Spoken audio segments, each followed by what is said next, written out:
እንደዚህ ይላል። በጌታ በኢየሱስ ስም አነባለሁ። ሐዋርያ ሊሆን የተጠራ የኢየሱስ ክርስቶስ ባሪያ ጳውሎስ በነቢያቱ አፍ በቅዱሳን መጽሐፍት አስቀድሞ ተስፋ ለሰጠው ለእግዚአብሔር ወንጌል ተለየ።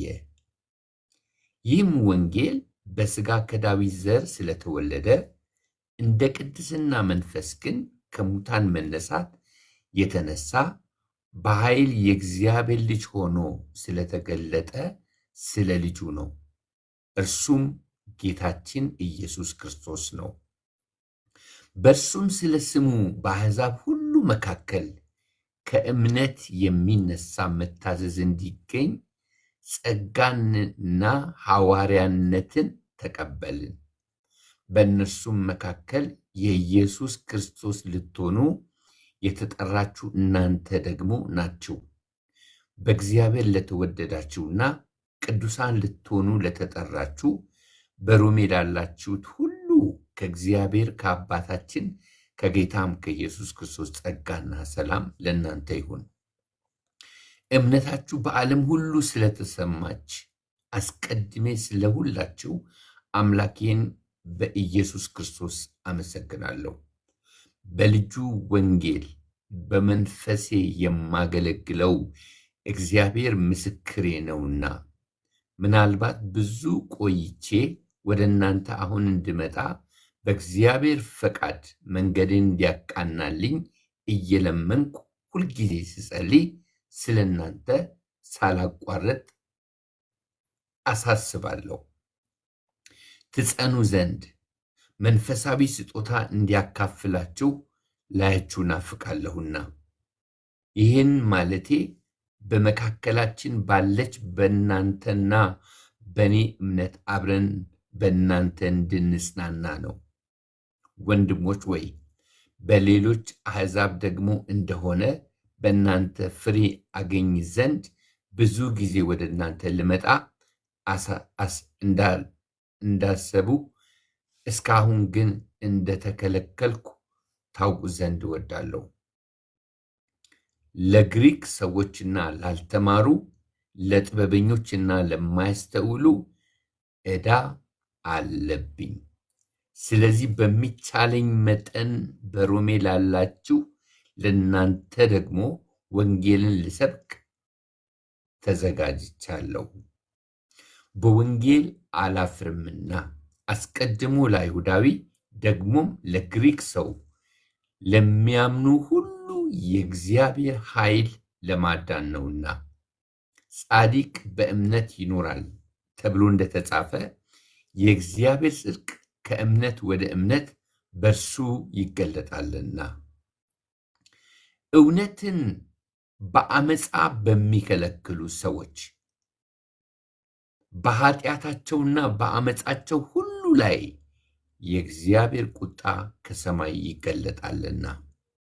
እግዚአብሔር ስለ እርሱ ገለጠላቸው። ስለ እግዚአብሔር ሊታወቅ የሚቻለው በእነርሱ ዘንድ ግልጽ ነውና፣ የማይታየው ባህሪ እርሱም የዘላለም ኃይሉ ደግሞም አምላክነቱ ከዓለም ፍጥረት ጀምሮ ከተሰሩት ታውቆ ግልጽ ሆኖ ይታያልና። ስለዚህም እግዚአብሔርን እያወቁ እንደ እግዚአብሔርነቱ መጠን ስላላከበሩትና ስላላመሰገኑት የሚያመካኙትን አጡ። ነገር ግን በሐሳባቸው ከንቱ ሆኑ፣ የማያስተውልም ልባቸው ጨለመ። ጥበበኞች ነን ሲሉ ደንቆሮ ሆኑ፣ የማይጠፋውንም የእግዚአብሔርን ክብር በሚጠፋ ሰውና በወፎች አራት እግር ባላቸው በሚንቀሳቀሱት መልክ መስለው ለወጡ። ስለዚህ እርስ በርሳቸው ሥጋቸውን ሊያዋርዱ እግዚአብሔር በልባቸው ፍትወት ወደ ርኩስነት አሳልፎ ሰጣቸው።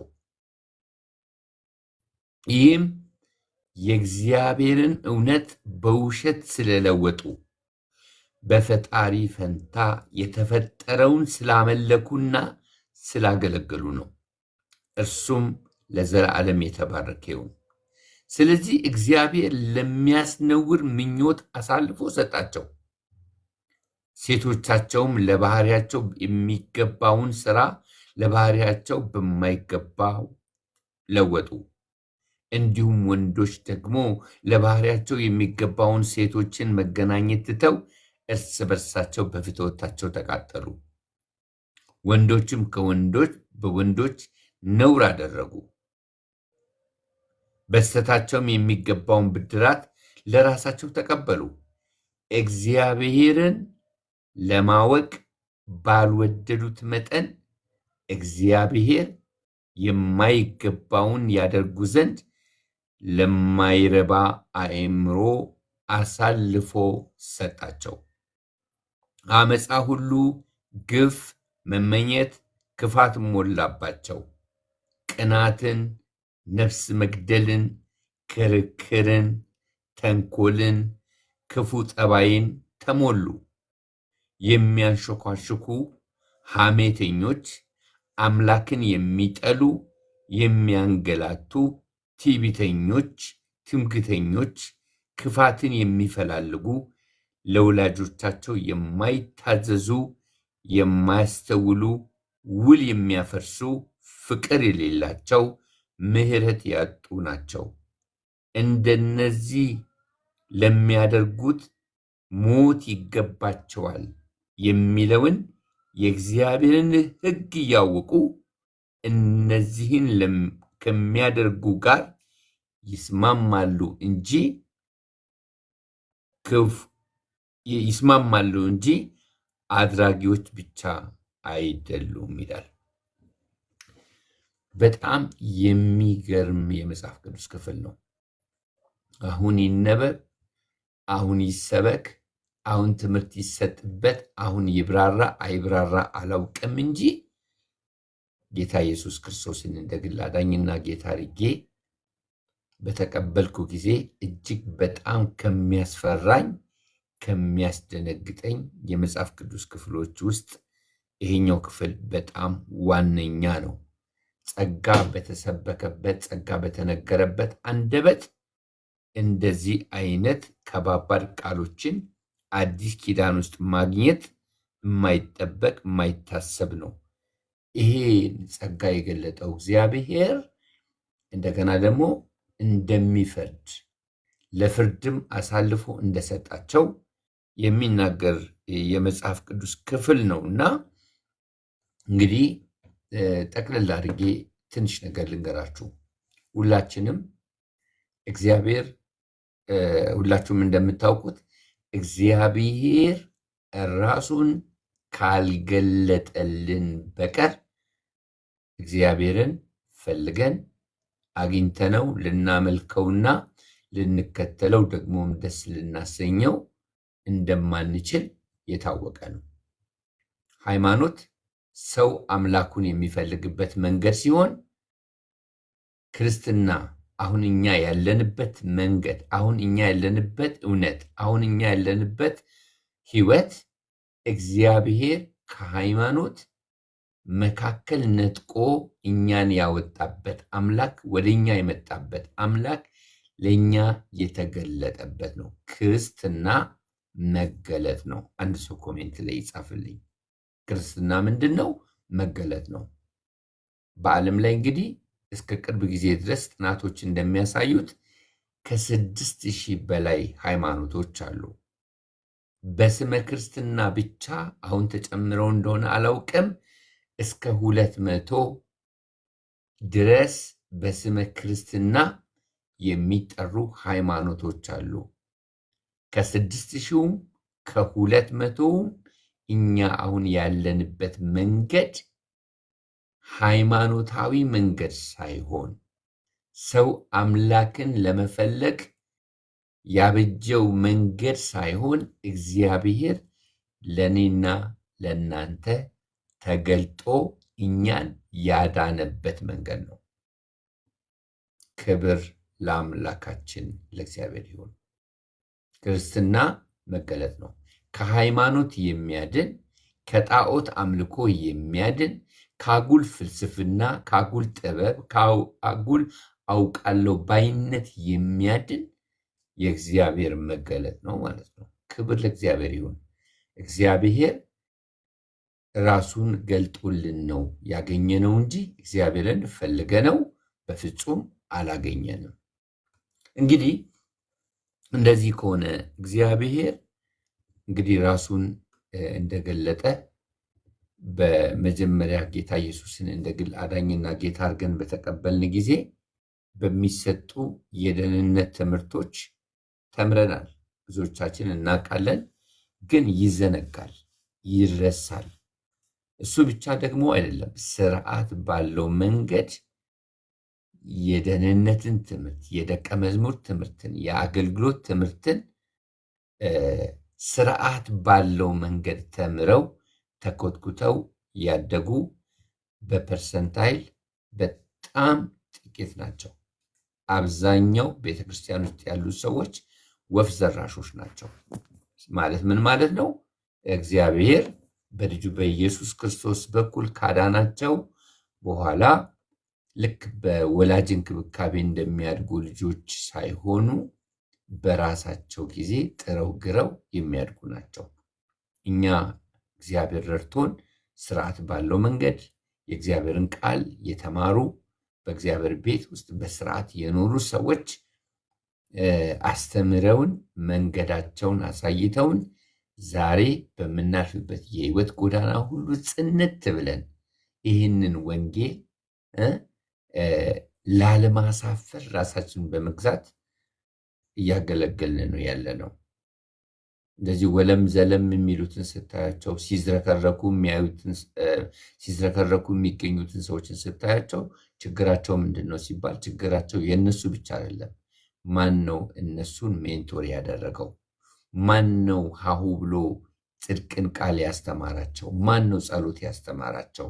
ማን ነው ምሳሌነትን ያስተማራቸው የሚለውን ነገር እንድታስቡ ያደርጋል። እና የደህንነት ትምህርት ስንማር ሁለት አይነት መገለጥ እንዳለ ብዙዎቻችሁ ታስተውላላችሁ። ሁለት አይነት መገለጥ እግዚአብሔር ለሰው ልጆች ወይም ለዚህ ፍጥረት በሁለት መንገድ ተገልጧል። እችን ቃል በደንብ ስሙኝ፣ እግረ መንገድ እንዳሰሙኝ በደንብ ትኩረት ሰጥታችሁ እንድትሰሙኝ ፈልጋለሁ። በሁለት መንገድ እግዚአብሔር ራሱን ገልጧል። አንደኛው መገለጥ አጠቃላይ መገለጥ ይባላል። ይህንን የሚታየውን ዓለም ከመፍጠሩ በፊት እግዚአብሔር የሚኖረው ባልተፈጠረ ዓለም ነው። ይህን ዓለም የፈጠረው ለመኖሪያነት አይደለም፣ ለሰው ልጅ መኖሪያ ነው። ታዲያ እግዚአብሔር ይህንን ዓለም የፈጠረው ለምንድን ነው ቢባል ይህንን ዓለም በመፍጠር ራሱን ለመግለጥ ነው። ስለዚህ በፍጥረት ራሱን ገልጧል። አጠቃላይ መገለጥ ስር 3 ዝርዝሮች አሉና አንደኛው አጠቃላይ መገለጥ ይባላል። ከአጠቃላይ መገለጥ መካከል አንዱ ይህንን የሚታየውን የማይታየውን በሰማይ በምድር ከምድር በታች ያለውን ፍጥረትን ሁሉ በመፍጠር ራሱን ገልጧል ማለት ነው። ክብር ለአምላካችን እግዚአብሔር ይሁን። በመፍጠር ወይም በፍጥረት። ሁለተኛው እግዚአብሔር ራሱን የገለጠበት መንገድ ምንድን ነው ካላችሁኝ፣ በዚህ በአጠቃላይ መገለጥ ስር ህሊና የሚባል ነገር አለ። ህሊና ሁላችንም እናውቃለን። ህሊና ማለት ማወቂያ ማለት ነው። በሰው ውስጥ እግዚአብሔር ክፉና ደጉን የሰው ልጅ እንዲለይ አድርጎ በሰው ውስጥ ያስቀመጠው እግዚአብሔርን ማወቂያው ህሊና አለ። ህሊና የእግዚአብሔር መብራት ነው ይባላል። በሰው ውስጥ ህሊና አለ። ስለዚህ ማንም ሰው በእግዚአብሔር መልክና ምሳሌ ተፈጥሮ በዚህ ምድር ላይ ሲመላለስ እግዚአብሔርን የሚያውቅበት ህሊና ተሰጥቶታል። እግዚአብሔርን የሚያውቅበት ህሊና ተሰጥቶታል። ህሊና ማለት እግዚአብሔርን ማወቂያ ነው። በምን? ፍጥረትን በመመራመር እግዚአብሔር የፈጠረውን ፍጥረት በመመራመር እግዚአብሔርን እንዲያውቅ ተደርጎ ነው የተፈጠረው። ህሊና ማለት እግዚአብሔርን ማወቂያ ነው። ክፉና ደጉን ማወቂያ ነው። ዛሬ በኃጢአት ህሊናችን ተበላሽቶ ስለተጎዳ ደነዘዘ እንጂ ህሊና እግዚአብሔርን ማወቂያ ነው። ስለዚህ ውጫዊ የሆነው እግዚአብሔርን ማወቂያ መንገድ ፍጥረት ሲሆን ውስጣዊ የሆነው ነገር እግዚአብሔርን ማወቂያችን ህሊና ነው። በህሊናችን ተፈጥሮን በመመራመር እግዚአብሔርን እናውቃለን ማለት ነው። ይህንን የሚታየውን እና የማይታየውን ዓለም በማወቂያችን በህሊናችን በመመራመር የማይታየውን እግዚአብሔርን እናውቀዋለን። ማይ ጋድ ኢየሱስ ጌታ ነው። ስለዚህ ፍጥረት አለ፣ እንደገናም ደግሞ የሰው ህሊና። በሶስተኛ ደረጃ ታሪክ በዓለም ላይ ለ400 ዓመታት በባርነት ተይዘው ሲሰቃዩ የነበሩ እስራኤላውያን ከ400 ዓመታት በኋላ አራተኛውን ትውልድ በጸናች እጅና በበረታች ክንድ ከባርነት አውጥቶ የኤርትራን ባህር ዮርዳኖስን ከፍሎ በመንገድ ላይ ያሉትን ነገስታቶችን እንዳልነበሩ አድርጎ የሰውን ግዛት፣ የከነናውያንን ግዛት፣ የአሞራውያንን ግዛት 12 ነገስታቶችን ከዚያች ምድር ላይ አስወግዶ ከነዓን ሰጣቸው። ይሄ እግዚአብሔር እስራኤላውያንን ከግብፅ አውጥቶ ከነዓን ያስገባበት ታሪክ በዓለም ታሪክ ላይ እስካሁን ይነገራል። ህሊና ታዲያ ይሄ አጠቃላይ መገለጥ ተፈጥሮ፣ ህሊናና የእስራኤላውያን ከግብፅ መውጣት ነው ብዬ ሶስቱን ነገርኳቸዋል። ይሄ ለሰው ሁሉ የታወቀ ነው፣ ሁልጊዜ የሚኖር ነው። ለሰው ሁሉ በሰው ሁሉ ዘንድ የታወቀ ለሁል ጊዜ የሚኖር ነው። ለሁሉ የሆነ ሁልጊዜ የሚኖር ነው። አጠቃላይ መገለጥ የሚባለው ማለት ነው። ይሄ መገለጥ አላገኘሁኝም፣ ይሄ መገለጥ የሚል ሰው የለም።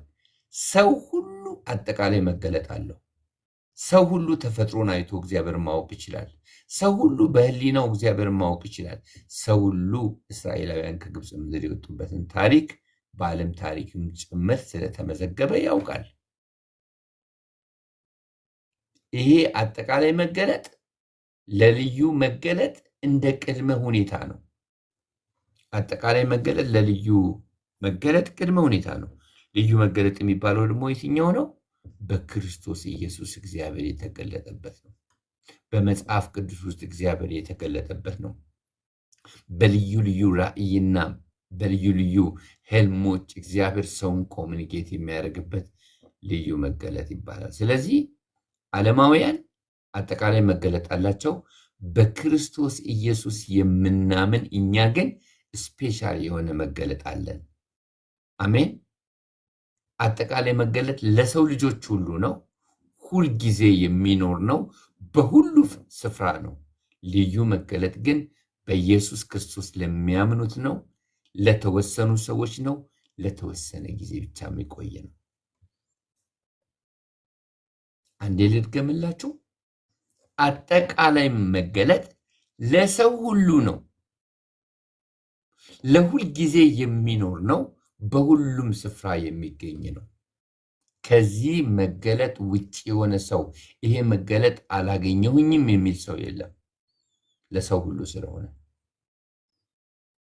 ለኛ በኢየሱስ ክርስቶስ ለምናምን ደግሞ እግዚአብሔር ተጨማሪ ልዩ መገለጥ ሰጥቶናል። ስፔሻል መገለጥ ይሄ በልጁ በኢየሱስ ክርስቶስ በማመን የምንድንበት መገለጥ ነው።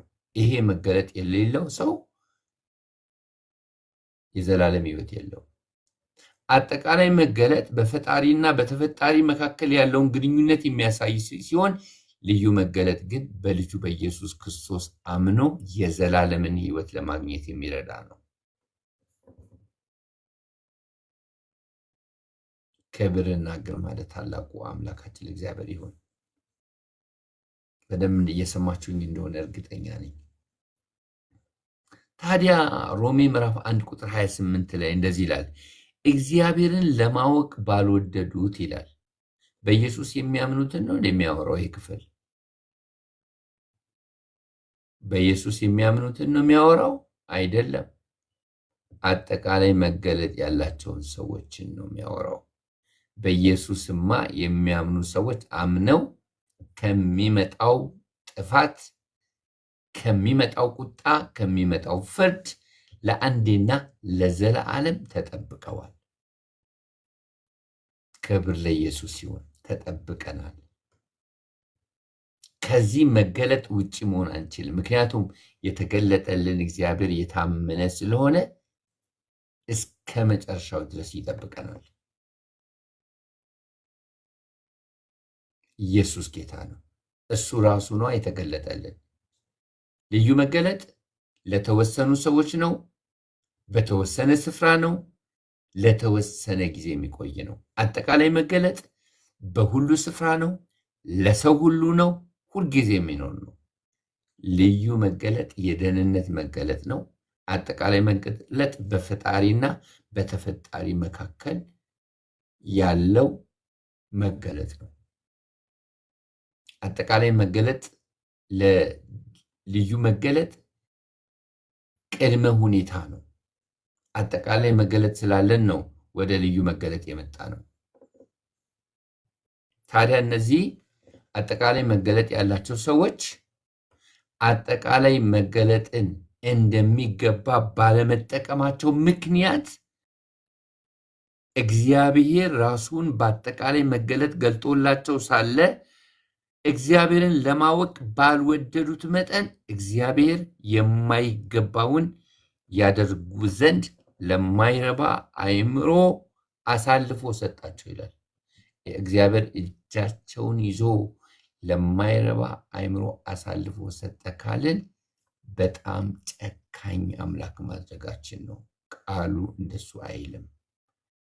ምንድን ነው ታዲያ የሚለው ካላችሁኝ፣ ለፈቃዳቸው ተዋቸው፣ የፈለጉትን ነገር እንዲያደርጉ ተዋቸው። ለማይረባ አእምሮ አሳልፎ ሰጠ ማለት እግዚአብሔር በአጋንንት እንዲሞሉ የአጋንንት መጫወቻ እንዲሆኑ ወስዶ ሲኦል ውስጥ ከሲኦል ጋር ያጣብቃቸዋል ማለት አይደለም። የፈለጉትን ነገር እንዲያደርጉ አሳልፎ ሰጣቸው ማለት ተዋቸው ማለት ነው። ታዲያ አሁን ዛሬ በዓለም ላይ ያሉት ሰዎች በምን ምክንያት ነው እንደዚህ አይነት ክፋት የሚያወሩት? በምን ምክንያት ነው እንደዚህ አይነት ክፋት የበዛበት አኗኗር የሚኖሩት ካልን በአጠቃላይ መገለጥ በተፈጥሮ በሕሊናና በታሪክ እግዚአብሔር ራሱን ገልጦላቸው ሳለ ለሁሉም ለሁል ጊዜ በሁሉ ቦታ ተገልጦላቸው ሳለ ይሄን ጌታ ይሄን የክብር ጌታ ለዓለም ሁሉ የተሰቀለውን የክብርን ጌታ ባለመቀበላቸው ምክንያት ከንቱ የሆነውን ነገር እንዲከተሉ የተፈጠረውን እንዲያመልኩ እንዴ ማርያም ማርያም የሚሉ እኮ የሴት አምላክ የሚፈልጉ ይመስላሉ። ከኢየሱስ በላይ እኮ ነው የሚያቆላምጧት። ከኢየሱስ በላይ እኮ ነው የሚንሰፈሰፉላት። አልፎ ተሰጥተው ይሁን እነዚህ ሰዎች የማይረባ አእምሮ ተሰጥቷቸው ይሁን ፈጣሪን ትተው ፍጡርን እንዲያመልኩ አልፎ ተሰጥተው ይሁን ካልሆነ በቀር እንዴት ሊሆን ይችላል? ይኸው ግልጽ ነው። በእኛ እጅ ላይ ያለው መጽሐፍ ነው። በእኛ እጅ ላይ ያለው መጽሐፍ ነው ለእነሱም የተሰጣቸው። ለእኛ ከሰማይ የወረደ መጽሐፍ የለም። አንድ መጽሐፍ ይዘን እነሱ በሌላ እኛ በሌላ፣ በእኛና በእነሱ መካከል አራምባና ቆቦ አይ ብለው አንደበተ ርቱዓን ስለሆኑ ድምፃቸውን ከፍ አድርገው ትውልድ እስኪንቀጠቀጥላቸው ድረስ ይከራከራሉ። አልፈው ተሰጠው ይሁን እግዚአብሔርን ለማወቅ ባልወደዱ መጠን እግዚአብሔር የማይረባውን ያደርጉ ዘንድ ለማይረባ አእምሮ። ትናንትና ስናጠና ሁለተኛ ቆሮንቶስ ምዕራፍ 4 ቁጥር 4 ላይ አእምሯቸው ታወረ ይላል። በዛሬው ደግሞ ቃል ላይ 28ኛው ቁጥር ሮሜ ምዕራፍ 1 28 ላይ ለማይረባ አእምሮ አሳልፎ ሰጣቸው። እንኳን ጌታ ከዚህ አዳነን። ከዚህ ነው የዳንከው። ለራስህ አልፎ ከመሰጠት ህይወት፣ ለራስሽ አልፎ ከመሰጠት ህይወት፣ የፈለግሽውን እንድታደርጊ የፈለግከውን እንድታደርግ አልፎ ከመሰጠት አድኖሃል። እንደዚህ ድነን ነው። ከዚህ ነው የዳን ነው። ከዚህ ኃጢአት ነው። ከዚህ አልፎ መሰጠት፣ ከዚህ አልፎ መተላለፍ ነው እግዚአብሔር ያዳነን። እንድታመሰግኑ ጭምር ነው። የፈለጉትን እንዲያመልኩ ተዋቸው። የፈለግነውን እንድናመልክ አልተወንም። ባህል እንድናመልክ አልተወንም። ከዘር ማንዘር ሲወርድ ሲዋረድ ዱካ ዱካችን እየተከታተለ በእናት ማህፀን በኩል ወደኛ የመጣውን የቤት አምላክ እንድናመልክ አሳልፎ አልሰጠንም፣ አዳነን። የኔ አባት አያቴ አርግዘውት በ6 ወር ጠንቋይ ቤት ሄዱ። በጣም የታወቁ የገብርኤል ቤተክርስቲያን አስቀዳሽ ቀሳውስት ቤተሰብ ነን። ከዛ ጠንቋዩ ቤት ሲሄዱ ወንድም ልጅ ትወልጃለሽ ስሙንም አየለ ትይዋለሽ ተብሎ ትንቢት ተነገራቸው ለአያቴ። ወይዘሮ ንግስት አብሬ ይባላሉ። ከዛ በኋላ ከ6 ወር ሆኖታል። ያኔ በእናት ማህፀን ከ3 ወር በኋላ ሲወለድ ወንድ ልጅ ሆነ። አየለ ተብሎ ተጠራ። እኔ የአየለ ልጅ ነኝ። አየለ የህይወት ዘመኑን እግዚአብሔርን ሳያውቅ ነው ያለፈው። ከዛ ውስጥ ግን እኔን አዳነኝ ከትንታግ እሳት ውስጥ እንደሚወጣ። ለዚህ ነው ይህንን ኢየሱስን የማመልከው። ለዚህ ነው እናቴንም ታደጋት ጌታ። እናቴም ኢየሱስን እንደ ግል አዳኝና ጌታ አድርጋ ተቀበለች። ኢየሱስ ጌታ ነው፣ ስሙ ለዘላለም ይባረክ። አንተንም አዳነ፣ አንቺንም አዳነሽ። የኔን እያወራው ልክ ነው፣ የኔን እያወራውልሽ ነው፣ ያንቺንም እያወራው ነው፣ ያንተንም እያወራው ነው። እንደዚህ አድርጎ ነው ያዳነን። ዛሬ እንደ ዋዛ የምናየው መዳናችን ለማይረባ አእምሮ አልፎ ከመሰጠት ለማይረባ አእምሮ አልፎ መሰጠት ማለት ኦልሞስት ከማበድ ጋር እኩል ነው። ዛሬ ለዝና፣ ለክብር፣ ለሀብት በመናፍስት ፊት እየተንደባለሉ ለመናፍስት አልፎ የተሰጡ ስንት ሰዎች አሉ። አንቺንና አንተን እኔን አዳነን ጌታ፣ ታደገን። ለዚህ ጌታ ክብር አይገባው? ታዲያ ስለኛ ካመሰገንን በኋላ ለአእምሮ አልፈው ለተሰጡ ሰዎች ደግሞ እንማልዳለን። እውነት እንማልዳለን፣ በእውነት እንማልዳለን። ሙሴ ይህንን ሕዝብ ከምታጠፋ እኔን ከሕይወት መዝገብ ላይ ሰርዝ አለ። እንደዚህ አይነት እረኝነት ያለው ሰው አለ? እንደዚህ አይነት ልብ ያለው ሰው አለ ወይ? እንደዚህ አይነት ልብ ያለው ሰው ካለ እግዚአብሔር ይሰማል። ጸሎት ከሆነ ነካክቶ መሄድ አይደለም ያስፈልገው። አንጀት የሚያርስ ጸሎት መጸለይ ያለብን፣ ትውልድን የሚፈውስ ጸሎት መጸለይ ያለብን። ነፍሳችንን በመሰዊያ ላይ እንካ፣ ስለነሱ ነፍሴን እንካ ልንል ይገባል። ሙሴ ሰርዘኝ አለ። ሰርዘኝ፣ ከህይወት መዝገብ ሰርዘኝ። ወደዚህ ደረጃ መጥተናል። እግዚአብሔር ለህዝቡ ያለውን ርኅራኄ በእናንተ በኩል መግለጥ ይፈልጋል። አይምሰልሽ፣ አይምሰልህ። በዚህ ሶሻል ሚዲያ ላይ ተቃልደን ተጫውተን ተሳስቀን ተራርበን እንደምንለያይ አይምሰልህ። እንደዚህ መስዋዕት እንድታደርግለት ይፈልጋል እግዚአብሔር። በሰው ፊት አንዳንድ ሰዎች ይጸልያሉ፣ በሰው ፊት አንዳንድ ሰዎች ይሰጣሉ፣ በሰው ፊት አንዳንድ ሰዎች ይሰብካሉ፣ በሰው ፊት አንዳንድ ሰዎች ያስተምራሉ፣ በሰው ፊት ሰዎች ይቆጠቆጣሉ። በሰው ፊት ለታይታ የሆነ አገልግሎት አናገለግልም። በጌታ በኢየሱስ ክርስቶስ ፊት ነው የምናገለግለው። ነፍሳችሁን ስጡ። ጌታ ወይ አታጥፋ። ታውቃላችሁ አይደለ? የእግዚአብሔር ቃል እንደሚናገረው አታጥፋ አለ፣ እንዳታደርገው አለ። መቅሰፍት ከሰማይ እየወረደ እያለ የምታጠፋ ከሆነ እኔንም አብረኝ አጥፋ ብሎ ወደ መቅሰፍቱ ወደሚወርድበት ቦታ ሄደ።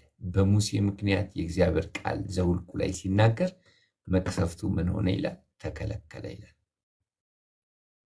መቅሰፍት የሚያስከለክል ማን ይሆን?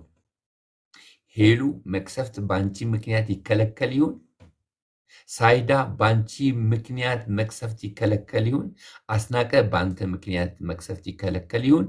እንድሪያስ በአንተ ምክንያት አንተ በጸለይከው አንጀት በሚያርስ ጸሎት ምክንያት መቅሰፍቱ ይከለከል ይሆን? መቅሰፍቱ ተከለከለ ይላል። ከምታጠፋቸው እኔንም አብረኝ አጥፋ ብሎ ብትፈልግ ከሕይወት መዝገብ ላይ ሰርዝ ብሎ እኔ ጊዜዬን ዕቃ ዕቃ በመጫወት አላሳልፍም። ተብዛም ትነስም እውነተኛ ጀኒውን የሆነችውን ላይፍ አገልግሎት አገልግዬ ማለት ፈልጋለሁ። እንደዚህ ትፈልጋላችሁ?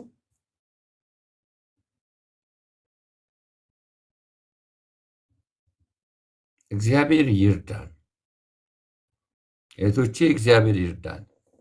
ለነዚህ ለአእምሯቸው አልፈው ለተሰጡ ሰዎች መጸለይ ያለብን፣ ለካቶሊክ መጸለይ ያለብን፣ ለኦርቶዶክስ መጸለይ ያለብን፣ ለሙስሊም መጸለይ ያለብን፣ ለባህል አምላኪ መጸለይ ያለብን፣ ወንዝ ለሚያመልከው ተራራ ለሚያመልከው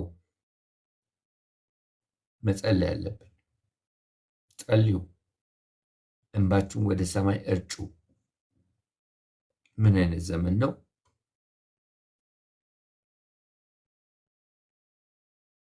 የአምልኮ መልክ አለን፣ ኃይሉ ግን የለንም። እውነተኛ ጄኒውን የሆነ ስፒሪት የለንም። በእንዲህ አይነት አዳዳን አድኖ እግዚአብሔር በሕዝቡና በራሱ መካከለኛ እንድንሆን ይፈልጋል። አቤት ጌታ ሲወደን እንደዚህ ቃል ሲሰጠን ከኔ ይመስላችኋል? እኔ ሌሊቱን ሙሉ በቃ እንደዚህ ቁጭ ብዬ እንዴት ላካፍላችሁ ብዬ ምናምን ይመስላችኋል? አይደለም። እግዚአብሔር ወደፊቱ እንድትቀርቡ ሲፈልግ ነው ይህን ቃል የሚሰጠው። ጳውሎስ ምን እንዳለ ታውቃላችኋል? በስጋ ዘመዶቼ ስለሆኑቱ ስለ እስራኤል እኔ ከሁሉም ተለይቼ የተረገምኩ እንደሆን ጸልይ ነበር አለ። እንደዚህ አይነት ልብ ይፈልጋል ጌታ። የሚያደርጉትን አያውቁምና ይቅር በላቸው አለ እስጢፋኖስ። እንደዚህ አይነት ልብ ይፈልጋል እግዚአብሔር።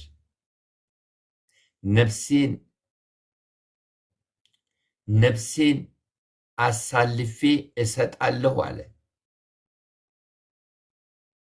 ነፍሴን አሳልፌ እሰጣለሁ አለ።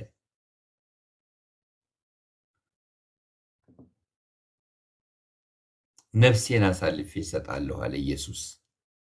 ነፍሳችንን አሳልፈን እንድንሰጥ ይፈልጋል። ክብር ለኢየሱስ ይሁን። ያርግልን ጌታ፣ ያርግልን ኢየሱስ፣ ያርግልን ጌታዬ። እንደዚህ አይነት ልብ ይስጠን።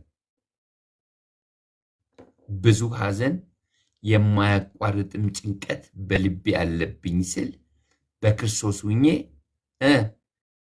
እውነትን እናገራለሁ፣ አልዋሽም፣ ሕሊናዬም በመንፈስ ቅዱስ ይመሰክርልኛል ካለ በኋላ በስጋ ዘመዶቼ ስለሆኑ ስለ ወንድሞቼ ከክርስቶስ ተለይቼ እኔ ራሴ የተረገምኩ እንደሆነ ጸልይ ነበረ። እንደዚህም ጸሎት አለ እንዴ? እንደዚህም ይጸለያል? ሰምታችሁ ታውቃላችሁ? እንደዚህ ሰው ሲጸልይ አይታችሁ ታውቃላችሁ?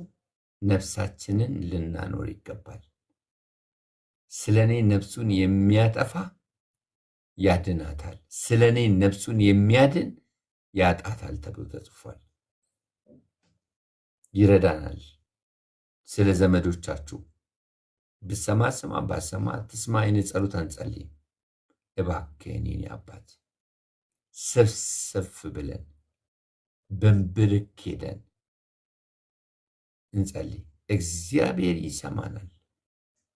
እግዚአብሔር ይሰማናል። ጌታ ይባርካችሁ። እግዚአብሔር ይሰማችኋል። መሬት ላይ ጠብ አትልም የምትጸልዩዋ ጸሎት። ስለዚህ አጠቃላይ መገለጥ ጅማሬ ሲሆን ልዩ መገለጥ ፍጻሜ ነው፣ ሙላት ነው። አጠቃላይ መገለጥ ቅድመ ሁኔታ ሲሆን ልዩ መገለጥ ግን ሙላት ነው። እኛ አጠቃላይ መገለጥም ልዩ መገለጥም አለን። የማያምኑ ሰዎች አጠቃላይ መገለጥ ብቻ ነው ያላቸው። ልዩ መገለጥ ካላገኙ መዳን አይችሉም። በሃይማኖት ምርምር አይዳንም። ክርስቶስ ብርሃኑን ያብራላቸው። እኛ ስንቃትት በእኛ በኩል በእኛ ላይ የበራው ብርሃን በጨለማቸው ላይ ይበራና ሕይወትን ያገኛሉ። ክብር ለኢየሱስ ይሁን። እንደዚህ ነው ጌታ የሚነግረን። ስሙ ይባረክ። በዚህ ምሽት ዛሬ በዚህ ላይ ተናገረን ጌታ። ልቤ ላይ ነበረ፣ በደንብ ተናገርኩኝ በዚህ ቃል። እንግዲህ 30 ደቂቃ ምናልባት 45 ደቂቃ ይሆናል። እህታችን ሄሉ ትጸልያለች፣ አብረን እንጸልያለን በዚህ ቃል። ጌታ ኢየሱስ ይባረክ፣ ስሙ የተባረከ ይሁን። ለሄሉ እድሉን እንሰጣለሁኝ።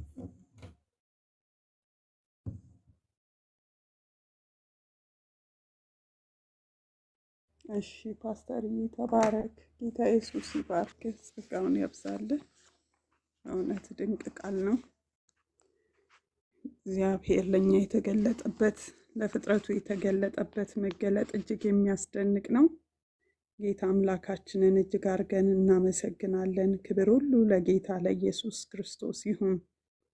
እግዚአብሔር አምላክ ስለተገለጠልን እሱን እንድናውቀው በእውነት እግዚአብሔር በአጠቃላይ መገለጥ ተገልጧል። እንደገና ደግሞ በልጁ በኢየሱስ ክርስቶስ በኩል የዳንበትን እውነት በመግለጥ ለኛ ተገልጦልናል። ብርሃኑን በሕይወታችን አብርቷል። ለጌታ ቀን እስከ መጨረሻው የተጠበቅን እንድንሆን እርሱን በማወቅ ሕይወትን እንድናገኝ በእውነት በልጁ በኢየሱስ ክርስቶስ ተገልጦልናል። በፊት በፈቃዳችን በሐሳባችን የምንኖር እንደፈለግን በስጋችን በልቦናችን ፈቃድና ሐሳብ የምንመላለስ ነበርን። እግዚአብሔር ግን በልጁ በኢየሱስ ክርስቶስ በኩል ልዩ በሆነ መገለጥ ተገልጦ አድኖናል።